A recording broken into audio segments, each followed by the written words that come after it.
Miss Joanna, do you think the wedding dress is the wrong size, or? The staff at the store were taken aback when they heard I wanted to return the custom-made wedding dress and asked again. I shook my head with a smile. The wedding dress is beautiful, but I no longer need it. You don't need it? Yes, I'm calling off the engagement. Yesterday, I took the day off from work in advance to come try on the wedding dress. I needed to bring the deposit receipt, but I couldn't remember where I put it. I called Luke, but no one answered. I searched the entire house but couldn't find the deposit receipt. However, I accidentally discovered an old phone in the bottom drawer of the bookshelf. There were only 2 people in the house, me and Luke. It must be his. Curiosity got the better of me, and I pressed the power button. The battery was fully charged. There was no second chat app as I had imagined, nor any blurred or hidden images.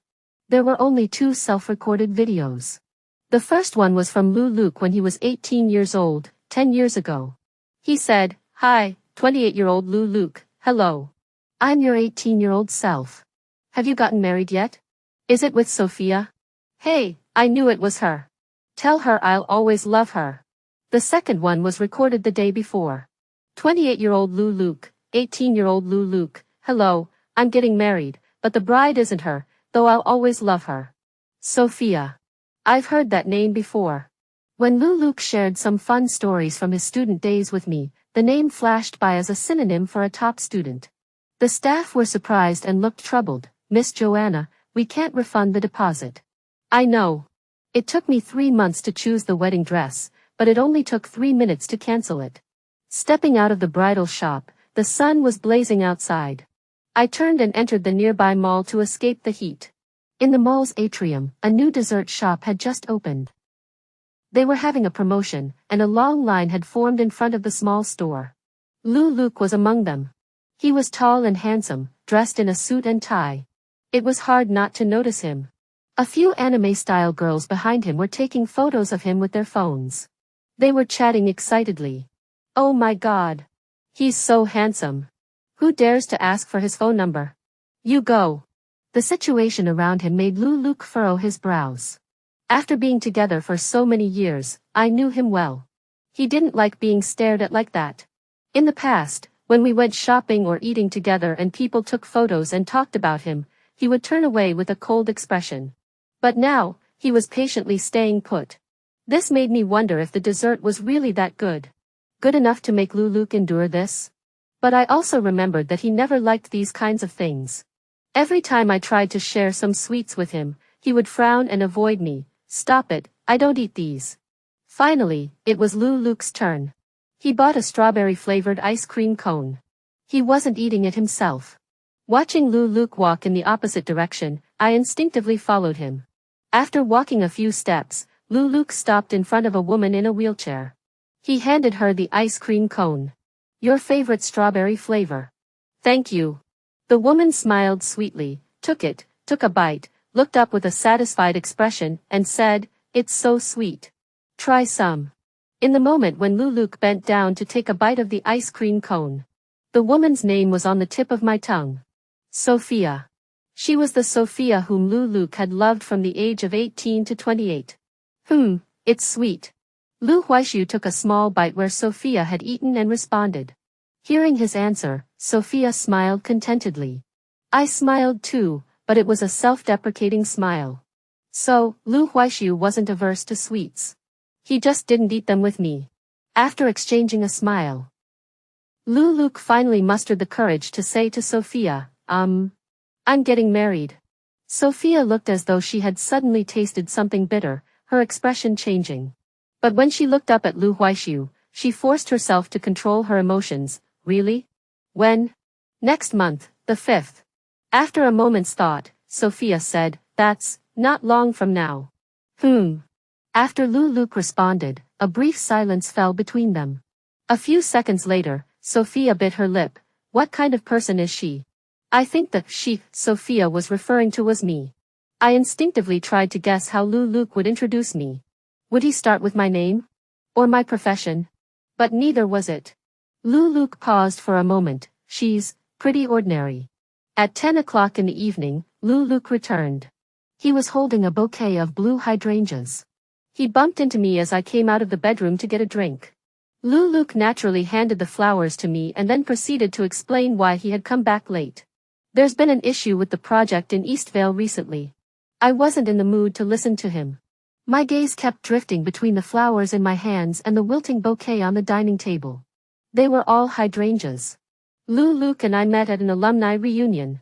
Compared to the other alumni who were clinking glasses and engaging in lively conversation, Luke, who was sitting in a corner, seemed unusually calm and composed. His cool demeanor and otherworldly appearance made him unforgettable at first sight. It took us half a year to go from acquaintances to friends, and then to lovers. On the day we confirmed our relationship, Luke gave me hydrangeas. Receiving hydrangeas as a confession made me both happy and confused. Everyone else gives roses when they confess their feelings. Why did you give me these? Luke smiled slightly, biting his lip. I don't know either, I just think they're beautiful. Over the past 5 years. Whenever Luke brought flowers home, they were always hydrangeas. But today, I witnessed Sophia's joyful expression when she saw hydrangeas at the flower shop. Luke's previous answer was completely overturned. It wasn't because he thought they were beautiful, but because Sophia liked them. Therefore, he extended Sophia's preferences to himself and then to me. Looking at the flowers in my hands, I suddenly felt a lump in my throat. I tossed them into the trash can. My sudden action startled Luke. He had been chatting about work, but his brows furrowed as he demanded, "Joanna, what are you doing?" Meeting his angry gaze, I forced a smile. "I don't like these flowers. I've always loved roses. Why didn't you say so earlier?" Luke was taken aback. "I told you, but you didn't remember." When Luke gave me hydrangeas for the second time, I made it clear to him, I'm a bit old-fashioned, I prefer vibrant red roses. Luke said, "All right, I'll remember." He said he remembered, but every time he came back, it was still the same hydrangea. Now that I think about it, he wasn't forgetting. It was just that my preferences didn't matter to him. But it doesn't matter anymore. He won't be part of my life anymore. He must have remembered. Luke loosened his tie to ease the awkwardness. He didn't apologize or dwell on it, he just changed the subject. "By the way, I'll pick you up after work tomorrow. I have some friends who want to take you out to dinner." We're getting married, and they want to meet you. I'm going to take a shower. That's how it was between Luke and me. There were conflicts, but they were always brushed off lightly. The next day, Luke didn't come to pick me up. Instead, he sent me an address and told me to go there myself. I followed the address. When I pushed open the door, the private room was already filled with people. They had already started eating. When I saw Sophia among them, I bit my lip. It seemed I had guessed correctly. Luke had set this up just to introduce Sophia to me. The waiter brought me an extra chair. As soon as I sat down, Sophia gave me a curious look. She casually nudged Luke with her elbow. "Lucas the heartthrob, introduce me to her." Luke glanced at her, then looked at me. "Joanna." Our eyes met in midair, and his lips parted. But in the end, he couldn't bring himself to tell Sophia about our relationship. He turned to me and introduced Sophia. Sophia, the school beauty and top student. I've told you before, she always scores 10 points higher than me on every exam. When it came to Sophia, Luke had plenty of words to describe her. Sophia blushed, her expression a mix of reproach and playfulness. Why bring that up? It's all in the past. Luke's friends were naturally Sophia's friends as well. When it came to reminiscing about their school days, everyone had something to say. Of course, except for me. Someone remarked, "The two of you, one a math genius, the other a top student. Back in the day, when you teamed up, you had Lincoln High School on their knees." That was so satisfying. I still remember there was this guy at Lincoln High School who called himself a math prodigy, acting all arrogant and challenging us online. But you two completely crushed him, and he was so angry he didn't eat for 3 days. Haha, I remember that too. It was all over the internet back then.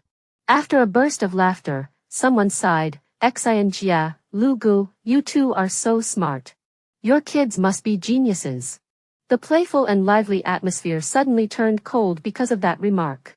Everyone's first reaction wasn't to look at me, but to cautiously glance at Sophia. "Why are you all looking at me?" Sophia froze for a moment, then pulled her red lips into a smile. You want me to have a baby, right? You know, my legs are broken, and I can't have kids. If you want to rush someone, go after Lucas the heartthrob and Miss Joanna. The next moment, Sophia turned her gaze to me. Miss Joanna is so beautiful. Her children must be beautiful too. Can I join the queue and be the godmother of your child with Luke? Hurry up and eat, the food is getting cold. Luke always knew how to change the topic at the most awkward moment. He casually placed a piece of sweet and sour pork ribs into Sophia's bowl. Sophia wouldn't let it go. What do you say? Lucas the heartthrob, I want to be the godmother of your child in the future. Is that okay? Perhaps due to the alcohol starting to take effect, Sophia's cheeks turned red. Her words no longer carried the calm composure of before, but instead had a hint of petulance. Luke looked at her, his heart softening. All right. Just saying it isn't enough. We have to make a promise. Sophia stuck out her little finger at Luke. Luke naturally took it. The two of them, in their 40s or 50s, acted like children. Cross my heart, hope it sticks, not even 100 years will change this. Whoever breaks it is Dumbo. Everyone around them knew about their past relationship. They all smiled like doting ants, watching the two of them playfully tease each other. Someone glanced at me, unsure if it was out of genuine concern or sarcasm, and said, Xia and Luke have always been like this. We're all used to it. You'll get used to it too. Get used to what? Get used to Luke's emotional infidelity? Or get used to my future children calling Sophia, Mom? I glanced at Luke. I curled my lips. Luke and I have no future. The gathering was nearing its end. In the private room, only Luke and I were sober. Everyone else had been drinking. After sending everyone else off, only Sophia remained. Luke carefully carried the sleeping Sophia to the passenger seat and said to me, Sophia has trouble walking. I don't feel comfortable leaving her with others. You should take a taxi home. I smiled and said, all right. Usually, Luke looked at me with a cold expression. But now, besides the coldness, there was a hint of complicated emotions in his eyes. I didn't have the time or energy to guess what he was thinking. I took out my phone and started hailing a taxi. Before leaving, Luke looked at me again. Joanna, send me a message after you get in the car. I'll drop off Sophia and come back. I didn't look at him and just gave a half-hearted, After Luke left, I hailed a taxi. But I didn't send him a message. At that moment, my supervisor at work sent me a message. Joanna, the transfer request you applied for has been approved. The departure date is the day after tomorrow. Please prepare accordingly. Got it, thank you, supervisor. Since confirming our relationship with Luke, I moved in to live with him. When I first came, I only had a single suitcase. But now that I'm leaving, there are so many things that seem useful but are actually useless. Just like my relationship with Luke. It seemed like we'd weathered 5 years of storms. But in reality, it was worthless. By midnight, I'd cleared out more than half of my belongings. Just then, Luke returned. He was holding a bouquet of vibrant roses. Seeing that I hadn't gone to sleep yet, his eyes lit up, and he looked at the flowers in his hands before saying to me, on my way back, I saw a flower shop still open, so I stopped by and bought these. Take a look, are they the kind you like? I couldn't tell if I was hallucinating, but I thought I heard a hint of flattery in Luke's tone. If this had been in the past, I would have been overjoyed. But now, I couldn't be bothered to look at him. Seeing my cold reaction, Luke was taken aback and called my name, Joanna. I interrupted him, Luke, let's break up. What did you say? Luke's pupils dilated. I repeated myself patiently, let's break up. This time, Luke heard me clearly and asked, why? As I met his confused gaze, I was gathering my words. Just then, Luke's phone rang suddenly. The abrupt ringtone broke the awkward silence between us. Luke answered the call, and on the other end, a middle-aged woman's sobbing could be heard. She said, Little Lou. Hurry to Metropolitan General Hospital. Soph tried to kill herself and is bleeding heavily. Then, more chaotic sobbing could be heard through the receiver. It was Sophia. She was crying and screaming, he lied to me. That woman isn't ordinary. She's more beautiful than me. Her legs are longer than mine. Luke, he deceived me. Suddenly, the call was disconnected. Luke looked at me with a mix of emotions, then glanced at his phone. In the end, he chose the latter. Joanna, something's happened to Sophia. I'll go check on her. Stay home and wait for me. Wait for me to come back, and we'll talk things over properly, okay? He asked for my opinion, but in reality, he had already left without looking back. Perhaps he was certain that I wouldn't really leave him. Because over the past 5 years, we had also had many disagreements and even threatened to break up, but in the end, everything always worked out. He thought this time would be the same. Luke didn't know that after he left, I also packed my suitcase and left. The security guard recognized me and asked, "Where are you going at this hour?" I smiled and replied, "To meet an old friend." I've come to see you. At the cemetery. Dressed in a red long dress, I felt out of place in this solemn place. But Ethan said he liked it, liked seeing me in a red dress. Looking at Ethan's smiling face on the tombstone, I could imagine it by closing my eyes. He said, "My Joe, you look so beautiful in red." The year I met Ethan, I was only 7 years old. My drunk father beat and cursed me, kicking me out of the house. "Get out. You good for nothing. Your mother is a whore, and you're a little whore. A whore gave birth to a little whore. Get out of here." Neighbors heard the commotion and peered out, whispering among themselves. "What's Vince up to again? Why is he taking it out on the kids? His wife ran away, and now he's even taking it out on the child. He's not a real man. Poor Joe." Everyone was used to seeing this, and I had become numb to the adult size. They just watched, feeling sorry for me, but never once thought to reach out to me. It was Ethan, the new neighbor in the yard. He was wearing clean, neat clothes, standing in the sunlight, and offered me a piece of candy. He said, "Want some candy? It's Big White Rabbit." I looked at him timidly, then at the candy, wanting to eat it but dared not move. Ethan understood me. He peeled off the wrapper and forcefully stuffed the candy into my mouth. I instinctively tried to spit it out. Ethan raised his eyebrows. "Is it sweet?" Tasting candy for the first time, I savored it, then nodded vigorously at him. Perhaps it was from that moment on that I developed a habit of loving sweets. "You ate my candy, so from now on you're my little brother. I'm your big bro. If anyone bullies you, I'll stand up for you." Ethan said this with his hands on his hips and his chest puffed out. He was only half a head taller than me, and it was hard to imagine him as the kind of big bro who takes in little brothers in the movies. But at that moment, I believed him. Really? Ethan didn't let me down. The next day, he took me to wait by the road where my dad was coming home from work. When he saw my dad coming, he quickly picked up a stone from the ground and threw it at my dad. By the time my dad reacted, Ethan had already grabbed me and ran off as fast as he could. Once we were out of sight, Ethan stopped and looked at me. "Did you see that? Even if your dad is a big tiger, I'm not afraid of him."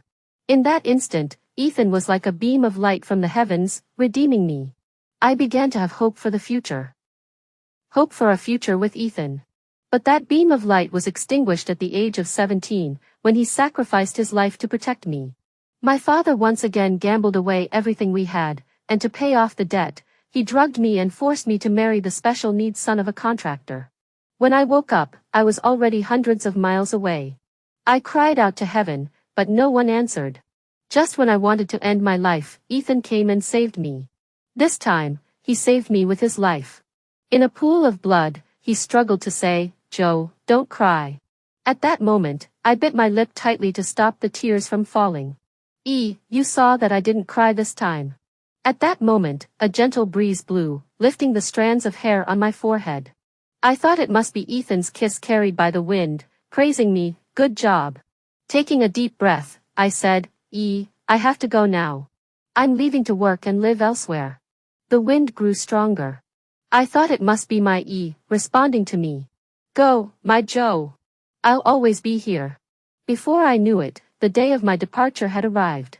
As I was about to board the plane, my phone kept buzzing with messages. They were from Sophia. We had added each other as friends at that gathering. The words on the screen felt completely disconnected from the person she was in real life. The screen was filled with messages, and all I could see was Sophia's hysterical outburst. "Luke loved me for 10 years. Don't think he married you because he likes you. After I broke my leg, he almost broke ties with his parents to marry me. If it weren't for them threatening to take their own lives, do you think the position of Mrs. Lucas would have gone to you? You're just a pitiful tool for bearing children. There was a video attached. When I clicked on it. In the video, Luke was comforting Sophia. "Soph, don't cry. I married Joanna just to have a child with her. She's just a tool." Sophia cried and pleaded, "What if you fall in love with her over time?" Luke laughed as if he had heard an unbelievable joke. "Soph, I swear I will only love you forever. I chose Joanna because she's an orphan. She's starved for love, easy to manipulate, and a few sweet words were enough to get her into bed. Plus, after we divorce, there won't be any family members causing trouble. Sophia, be good. Once she gives birth, I'll divorce her." So that was why Luke had been with me all along. I thought I'd feel heartbroken. But after reading all this, there wasn't a single ripple in my heart. Then, I remembered I hadn't answered Luke's question. So, I merged Sophia's messages and forwarded them to him. After doing that, I pulled out the SIM card, broke it into 2 pieces, and threw it into the trash can. I left without looking back. When Luke received Joanna's message, he instinctively felt happy. He thought she must be missing him. But when he read the content, his face turned pale. As he turned and pushed open the hospital room door, he saw Sophia holding her phone, her face adorned with a chilling smile. "What are you doing?" Luke's sudden return startled Sophia. Her hand trembled, and the phone fell to the ground. Looking down, she saw that the screen was still on the interface where she had sent the message to Joanna. Luke was shocked and furious as he glared at Sophia. "Are you crazy? Why did you send her that?" Sophia froze. Luke had never spoken to her in such a tone before. Now, for Joanna's sake, he was being so harsh. She felt both wronged and angry, so she pretended not to care. "Yes, I'm crazy.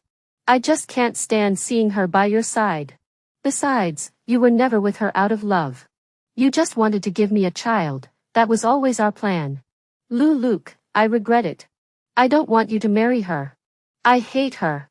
You must not marry her." Luke looked at Sophia before him and felt a surge of annoyance for the first time. Sophia was his first love. He had loved her his entire life and would never love another woman the way his father had. Being nice to Joanna and marrying her was just to please his family. But was that really the case? Luke dared not think too deeply about it, his gaze shifting nervously. "Soph, I'm about to marry Joanna. Stop causing trouble. You're not allowed to say anything to her or send her any messages."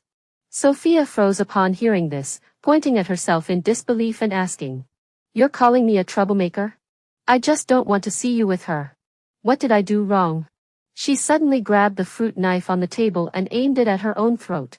Tears streamed down her face as she sobbed. "Luke, please don't marry Joanna for me. We won't have children. We can be like we used to be, talking, eating, playing, and watching movies together. Isn't that happy?" Luke avoided Sophia's pleading gaze and remained silent. Sophia clenched her teeth, tightened her grip on the knife, and the sharp blade sliced through her smooth neck, leaving a trail of tiny droplets of blood. Luke was startled back to his senses and hurriedly pleaded, "Soph, put the knife down." Sophia saw the worried expression on Luke's face and tightened her grip on the knife even more. "You promised you wouldn't marry Joanna." Luke grew impatient. "Don't always threaten me with a knife. The Lu family needs an heir. I can't agree to this." He turned to leave. Sophia burst into tears, grabbing something and throwing it at Luke's back. "Go away. If you leave today, never come back." Luke paused upon hearing this. A glass cup shattered at his feet. Without looking back, he left the ward. Luke called Joanna dozens of times, but no one answered. Hurrying back home, he found no trace of Joanna. At that moment, he realized that everything related to Joanna was gone. Could it be that Joanna really wanted to break up with him this time? The thought sent a chill down Luke's spine. No, he had to find Joanna. He could explain everything Sophia had said. Just then, his phone buzzed with several messages. "Crystal Sky Hotel, your customized luxury wedding banquet package has been cancelled." Luke's mind went blank. Joanna was really canceling the wedding. How could this be? Joanna loved him so much, how could she do this? Over the past 5 years, the two had their share of arguments and petty quarrels. But he remembered clearly the day he proposed to Joanna. Joanna was moved to tears, hugging him tightly and repeating over and over, "Now I have a home. I have my own home." Joanna loved this home so much, how could she possibly leave?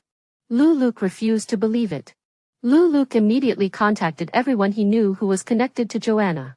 But no one knew where Joanna had gone. At first, Luke thought that Joanna, being someone with no family or connections, would be easy to handle. But now, it was precisely because she had no family or connections that she had vanished without a trace, like a drop of water into the sea. That night, Luke couldn't sleep. On the third day after Joanna left, Luke lost his appetite. On the seventh day, he felt completely empty inside. All he could think about was Joanna. On the 14th day after Joanna left, Luke decided to proceed with the wedding. He would make it the grandest wedding imaginable, known to all. He wanted Joanna to know that he, Luke, had been waiting for her all along.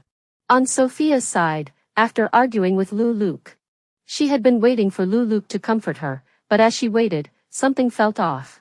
So she decided to call him first. After a long time, Luke finally answered. "Luke, my leg hurts so much," Sophia said, her lips curling slightly. She knew that no matter how unreasonable she had been the day before, Luke would come to the hospital to be with her as soon as he heard her apologize. Luke's voice carried a clear note of disappointment. "If your leg hurts, go see a doctor. I can't do anything. I'm busy preparing for the wedding, so I won't be able to come see you." "She's already left." "What wedding are you talking about?" Sophia felt as though she'd been stabbed, screaming uncontrollably. Luke didn't want to listen and hung up the phone. This wedding was personally designed by Luke, an outdoor ceremony themed around golden wheat waves. He thought Joanna would understand at first glance. This was a wedding designed exclusively for her. Several attendants at the hotel whispered among themselves. "Mr. Lu is so spoiling. I envy Mrs. Lu. Look at the wheat decorations on the stage, they're made of gold thread, costing millions. I heard it's because Mrs. Lu's name contains the character for wheat, and she happens to love gold, so Mr. Lu designed it this way. And they're even flying in a batch of expensive roses from abroad the day before the wedding to decorate the venue." The attendants gasped in awe. They worked at a top-tier hotel and had seen their fair share of lavish weddings.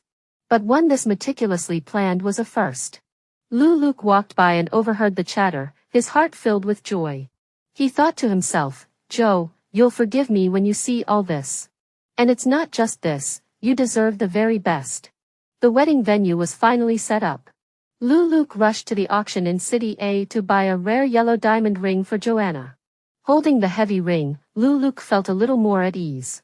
Joe must see his sincerity. He tried to send Joanna a message, but it wouldn't go through. But Luke didn't give up. He posted a reward notice online to find her. A reward of 500,000 yuan will be given to anyone who provides information on Joanna's whereabouts. A reward of 1 million yuan will be given to anyone who helps find Joanna. Some netizens didn't believe it. Luke went live to verify his identity.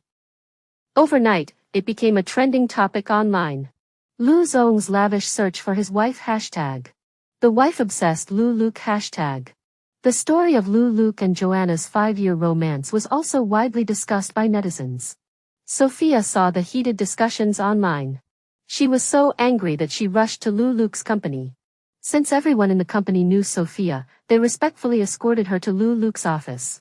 Sophia was startled by Luke's haggard appearance. The once vibrant and energetic man now had his head hanging low, sunken eyes, and gray hair, looking at least 10 years older. Luke was in a daze, repeatedly sending messages to Joanna on his phone, only to see them fail every time. He didn't even notice Sophia had arrived. Sophia maneuvered the wheelchair to Luke's side and quietly peeked at his phone screen. "Joe, I've prepared golden wheat and a ring, all things you love. Please don't be angry. Come back to me, okay? If you don't like it, I'll keep my distance from Sophia in the future. These past few days, I realized that the person I love is you.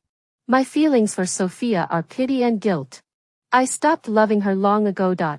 Sophia read the messages, her pupils dilating slightly as her expression shifted from jealousy to anger and hatred. She snatched Lu Luke's phone and shouted, "Lu Luke! Have you really fallen in love with that slut?" Lu Luke looked up at Sophia. "Give me back my phone." Hearing him not answer her question but demand his phone back, Sophia immediately realized that Lu Luke had changed his heart. She threw the phone forcefully onto the ground. As it hit the ground, the phone shut down and turned black. "What are you doing?" Lu Luke shouted angrily. Sophia's eyes were red, and she was about to cry. "Luke, didn't you say you'd love me forever?" Looking at Sophia, Lu Luke paused. After a moment, he said, "Soph, I'm sorry." Sophia couldn't believe it and opened her mouth. "Luke, I don't want to hear you say sorry." Lu Luke looked at Sophia. Besides, I'm sorry, he didn't know what else to say.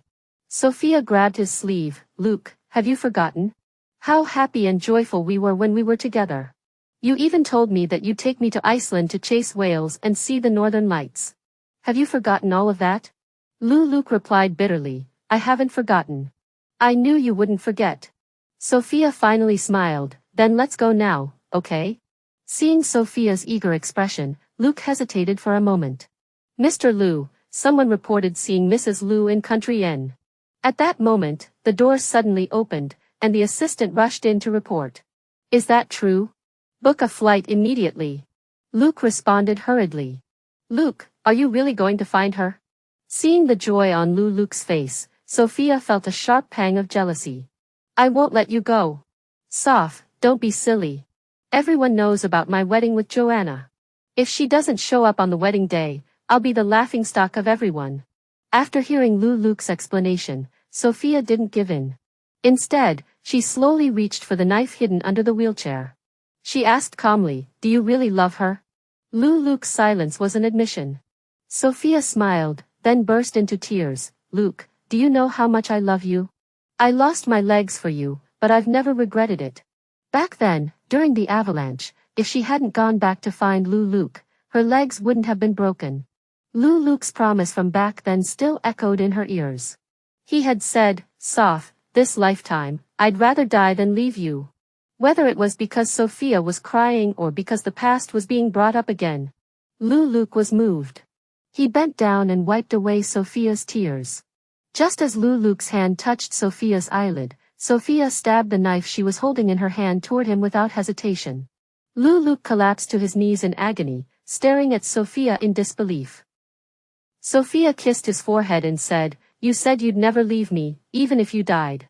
What I can't have, no one else can have." Sophia spoke, pulled out the knife, and stabbed Lu Luke twice more. "Don't be afraid. I'll come find you soon. We'll be together in the next life." After saying that, she stabbed herself with the knife. When I heard this news, it had already been 3 months later. The Lu family had deliberately sealed off the news to prevent this scandal from spreading. However, some information inevitably leaked out. A foreign colleague who worked with me said in broken Chinese, "Xiao, you look a bit like that Mr. Lu's fiancé." I smiled. "You must have mistaken me for someone else." "Oh, what a pity. That Mr. Lu was a man of deep affection, rare indeed. He even prepared a grand wedding for his fiancée before he died." Hearing this, I smiled, feeling nothing. I simply turned my gaze toward the distance.